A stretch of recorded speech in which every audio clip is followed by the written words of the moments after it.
సముద్రంలో గల్లంతైన మత్స్యకారుల క్షేమ సమాచారం రాకపోవడం కుటుంబ సభ్యులను తీవ్ర ఆవేదనకు గురిచేస్తోంది. ఎలాంటి స్పష్టమైన సమాచారం ఇవ్వడం లేదంటూ Visakha mechanised boat operators association కార్యాలయంలో ఆందోళనకు దిగారు. తమ వారి ఆచూకీ తక్షణమే తెలపాలని బైఠాయించారు.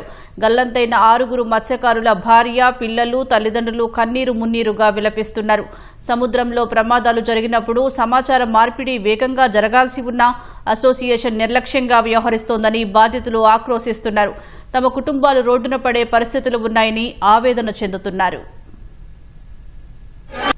సముద్రంలో వేటకు వెళ్లి గల్లంతైనటువంటి మత్స్యకారుల కోసం వేట కొనసాగుతుంది. అయితే మత్స్యకారులకు సంబంధించినటువంటి ఫ్యామిలీస్ అయితే మెకనైజ్డ్ బోట్లకు సంబంధించినటువంటి అసోసియేషన్ ముందు పెద్ద ఎత్తున ఆందోళన వ్యక్తం చేస్తున్నారు.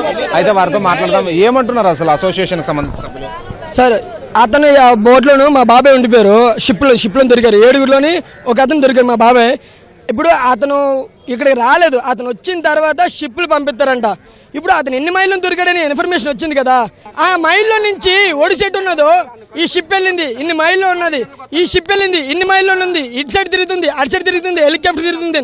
ఒక్క చిన్న న్యూస్ కూడా లేదు సార్. లైవ్ తల్లి పిల్ల ఇక్కడ ఏడ్చుకుని తిండి తిప్పలు లేకుండా ఏడ్చుకొని తిరుగుతున్నారు. మేము కుటుంబానికి అండగా ఉంటాం అందరు. కానీ ఆ లోపల సముద్రంలో ఉన్న పరిస్థితి ఏంటి? వాళ్ళు ఉన్నారా పోయారా ఏంటి చెప్పట్లేదు. మనిషి అయితే మా అయితే ఎంత వయసులో ఉన్నాడో 1 రోజు 2 రోజులు పట్టుకొని తేలుతాడు.